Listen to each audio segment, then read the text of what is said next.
Ramai yang menyesal sebab tak mula simpanan emas pada awal. Bila tanya kenapa, kebanyakan kata harga emas sekarang dah makin mahal.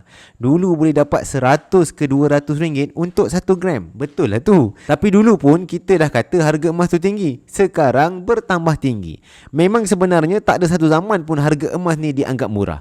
Tapi percayalah, bila kita dah letak target dan matlamat simpanan emas ini untuk jangka masa panjang, kita takkan pernah rugi dalam simpanan emas. Pesan guru emas saya, yang nak simpan emas ni bila-bila pun sesuai. Tak perlu tunggu harga rendah baru mula. Tapi mula bila ada duit lebih di tangan. Yang tak lagi mula sebenarnya anda tergolong dalam dua golongan, iaitu golongan yang belum ada ilmu dan yang tak ada duit. Golongan yang tak ada duit tapi ada ilmu, mereka masih beruntung sebab mereka akan berusaha untuk cari duit untuk buat juga simpanan.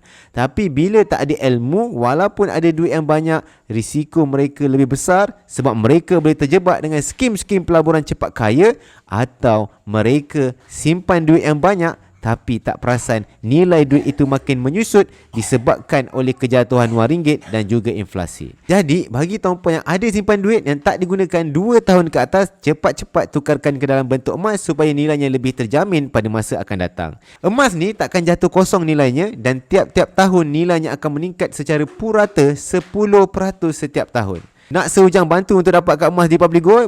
Boleh terus visit profil saya, klik link di bio untuk dapatkan consultation secara percuma. If you learn something, please comment.